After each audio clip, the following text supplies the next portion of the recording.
Welcome to the classes on general epidemiology. Today we shall be having some examples of randomized controlled trial and also some details about non-randomized controlled trials. Now randomized controlled trials are done in two ways. We know that most of the times for the therapeutic agents, the drugs, we use randomized controlled trials, because the drug, whether it affects the disease condition, it improves it or not, that is to be seen. The one most common way is concurrent parallel style or type. Group A, which receives the drug, and group B, that does not receive the drug, are being matched, as is the sequence in the cohort studies or RCT study, as per the protocol. And after some time, whatever happens because of that intervention of the drug, that is being noted and analysis is available. Such a system where both the groups are fixed for a long time, one for taking the intervention, another for not taking the intervention. This is known as concurrent, simultaneously parallel. Both the groups are going parallel. Such a study is being done. The second way is crossover. Here, the design is such that group A, which receives the drug, will stop the drug after 6 months, and group B, that receives the drug or the intervention, will start taking the drug, which was not taking the drug earlier, but now they will start the drug. Means group A switches to group B and group B switches to group A as far as the intervention is concerned after 6 months, 1 year, whatever is the period decided by the investigator. Such a shift is necessary because of sometimes the number of subjects are less, or we want to use the persons as control to each other. In such design, the crossover studies are being done. But there has to be several conditions for that. Number one, suppose we are to switch over after 6 months or so, the disease condition should continue to be the same as it was before 6 months. If the disease stages are changed, then the entire sequence will be affected. The disease sequence should not change. Number two, the disease should not be cured during that period. If it is cured, then there is no question of comparing and going on study that. That's second thing. And third one is drug should be equally effective. Whether as it was effective in the 0 day, 1 day, second day when we started the study, and even after 6 months or 1 year when we switched over, the drug effect is as good as it was in the past. If this is happening, then the switchover is possible. So there are two types. One is concurrent parallel design, and second is the crossover type of the study. After knowing this basic, we move to the area where was the RCT used in the past. Are there any examples where we can quote that yes, RCT was useful? Naturally, clinical trials which are more used with the RCT techniques, randomized controlled trials, they are very much quoted, and you must be knowing some of them. One was the beta blockers.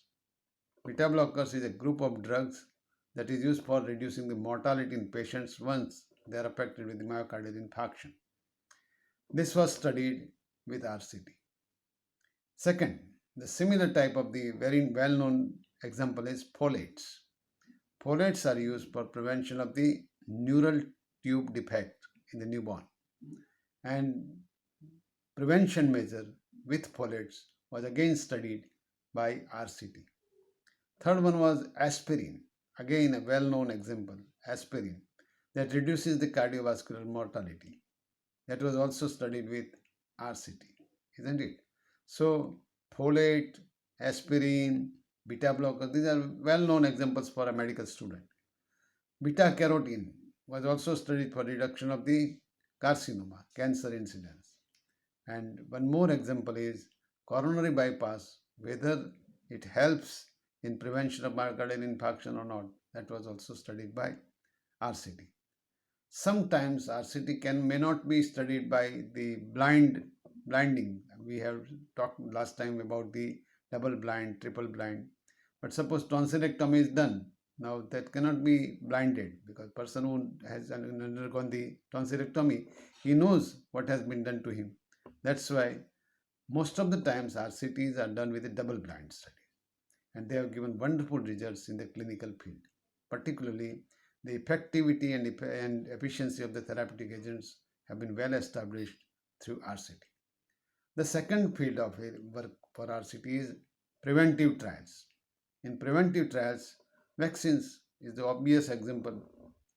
For example, there were vaccines, 3 different brands for typhoid, and they had been intensively studied in different groups of the patients by group of the children, whether that which vaccine is more useful, more effective, cost-wise which is better, and such a study was done on RCT basis. But there are several clues which must be kept into mind. Number one is one must remember whether the beneficiary is actually benefited with that or otherwise also he would have been benefited. Second, while giving vaccine or a chemotherapeutic agent for prevention, what is the risk? If the risk is high, like say mortality, we should be thinking twice. Third, in the same sequence, we should know about the cost. Whether the cost is inhibitive, then we may not go for that. So benefit versus risk versus cost, this should be matched while we are trying for the prevention of a particular condition with a therapeutic agent or vaccine. Risk factor trials is the third area.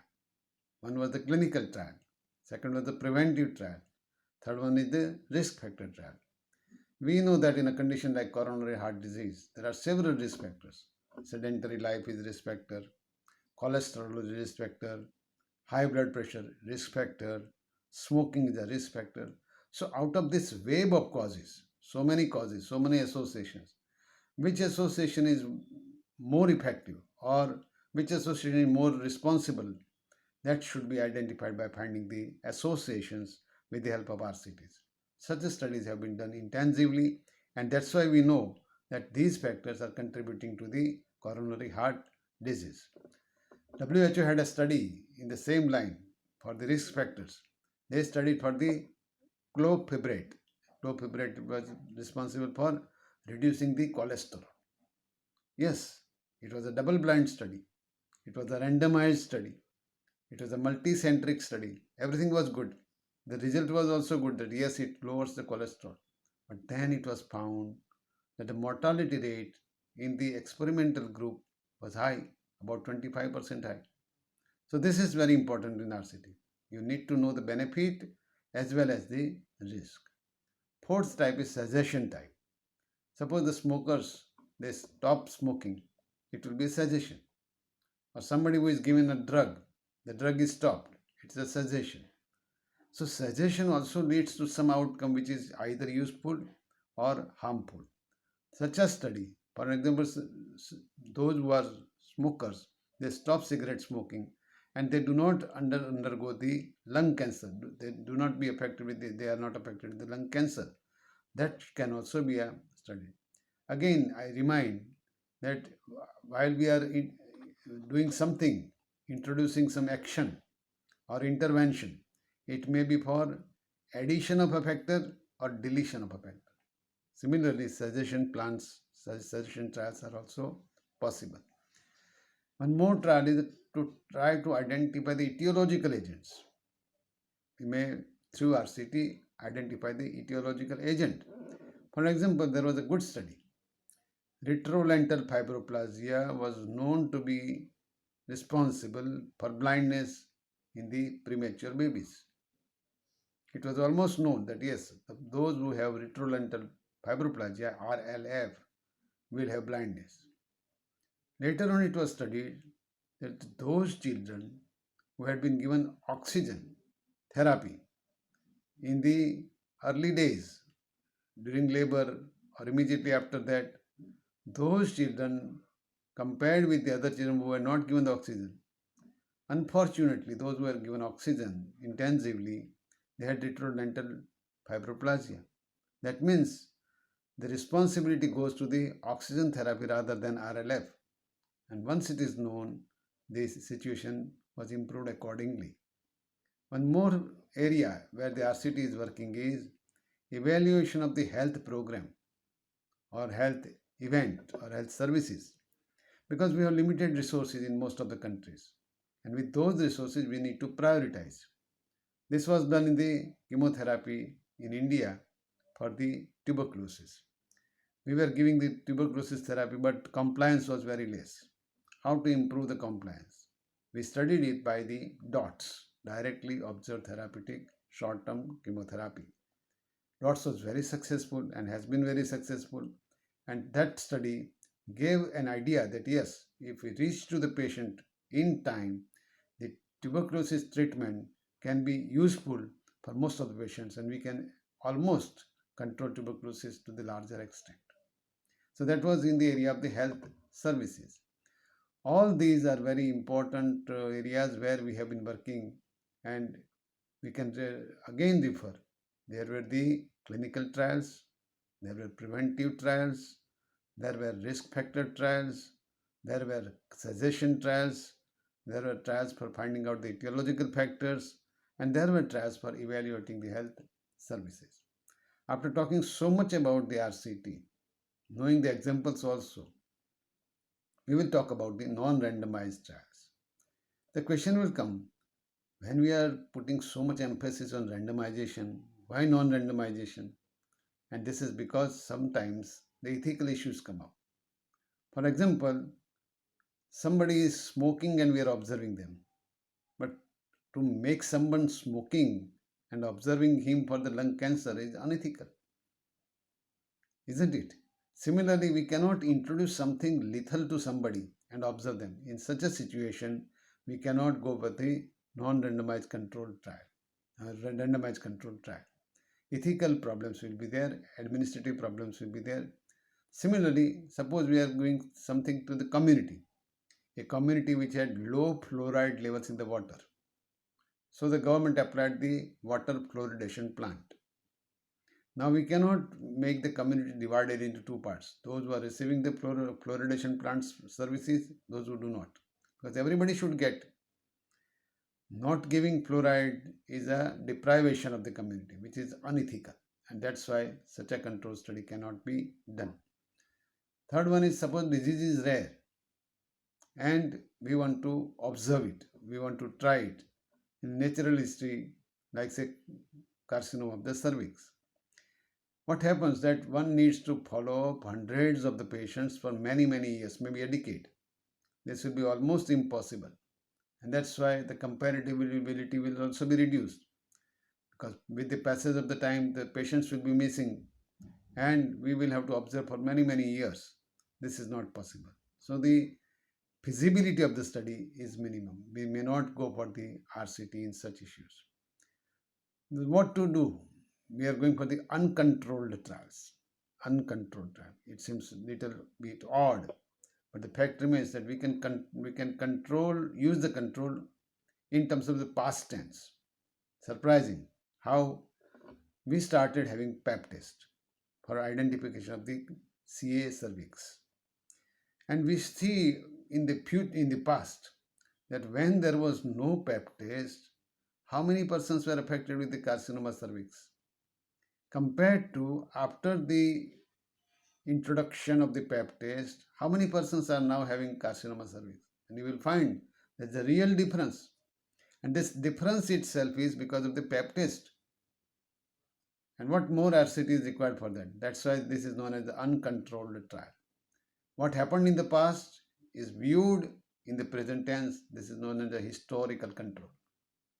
Similarly, about smokers, we considered it as unethical to make somebody smoking and see for the carcinoma lung. But smokers are smoking, and taking those smokers ahead in the future as a cohort and looking for the carcinoma lung is also a study which is known as a natural experiment. And such a study is also important. Migration studies, people go to another country, get affected by the disease of that country, or they go to USA and they get affected with the disease which they brought from India. So depending upon the disease, whether it is due to migration or whether due to genetics, that is being studied, and this is a natural study. We do not intervene here. Japan was subjected to bombarding in the Second World War. And whatever the radiation effects happened on Japan, that was studied very intensively, long-term effects, short-term effects. Nobody did that experiment. It was absolutely uncontrolled study. But it was a natural disaster. And there was a scope for study, and that's why people studied. Studies can be done without comparison, studies may be done before and after, and there are several examples. The before and after comparison studies may be without control or with control. For example, uncontrolled studies, we talked about one pap test, what was happening before and what has happened after. Natural studies, we studied about two smokers. These were non-randomized trials. And before and after what we do, say without controls. There is no control. How scurvy. James Linde studied the sailors for prevention of this scurvy, prevention of vitamin C deficiency. Actually, he intervened with different types of foods. One of those types was citrus fruits. And he observed that yes, scurvy can be prevented. That was comparison before giving it and after giving it. And actually, it was without controls. There were 6 pairs, and he can do that, but each pair was given different substance, and that was without control. Cholera, the classical example of cholera studied by John Snow in London. He studied the area where the polluted water was coming. He thought that yes, this area receives the water which is perhaps polluted. And he, without comparing what he did, he changed the source of the water, and the cholera could be prevented. This was again without any control, but based on the facts, he had an idea that yes, polluted water causes cholera. So that was a trial without control. Now, what should be the necessity in such instances? One should have the data before the intervention and after the intervention. James Lind knew that these many persons are suffering with this scurvy. Similarly, John Snow knew that this area is suffering with the cholera. And later on, after doing the intervention, the improvement was also noticed. So before and after, the data was available. Secondly, only one variable was changed. In case of Lind, only citrus fruit were given. In case of John Snow's study, only the water source was changed. So it was very clear that with the change of this particular variable or making this intervention, this situation changed. That's why itself it is a proof. Diagnostic criteria remained the same. Scurvy was diagnosed as scurvy, cholera was diagnosed as cholera. So if this is done without control, the diagnostic criteria should also not change. And it should be applicable to a large number of people. The entire area was studied by the John Snow. So these are some of the necessities we should be done. But ideally, such a trial should be repeated. Only single trial by John Snow is fine, that it gave some idea. But similarly, people go on repeating these similar trials and they find that yes, polluted water is definitely causing cholera in different areas. That will be more substantiated. The studies may be with control. It is misleading without doing control, because most of the times we need control now, because there may be spurious associations which we will be talking later on. What do they do? They are using natural controls. In most of the cases, as we saw, that when there was no control, they were using natural controls. Maybe other areas where the preventive measures is not used. John Snow's example, another area, the water was of different quality, different type. Measures the benefit quantum in the manipulated area. What was the benefit where the intervention was done? That was noticed, and that is very important. One needs to measure the risk quantum. Again, we come to the same point. What is the benefit? What is the risk? And what is the cost? Even if you do non-randomized controlled trial, these three factors have to be studied. Recently, this particular system of RCT as well as non-randomized trials have been used widely to test whether what we are telling is true or not. Now the entire research methodology is extended to this field of medical care. Say, whenever you are using a mask, which type of mask is more useful? Which type of mask prevents the infection better? What is the cost factor? Is there any risk in using that mask? Starting from that, which particular type of sanitizer will be useful for sanitizing the hands? Which soap will be useful? Which is more useful? Which is more costly? This is going on in the medical care also. In health services also, social distancing. How much social distancing? 1 meter, 2 meters, or total lockout? This is also worth studying because based on the controlled study, we can tell that yes, this is the truth or this is more associated with a particular event. Each health program should be subjected to that. And that's why we need to identify the importance of the association. Should we study association next time? We shall definitely look at, because associations may be false, may be true. False means cows are increased in the city and at the same time cars are increased in the city. Are cows responsible for the cars? No. That's why there may be spurious association. We will talk about that next time. Thank you.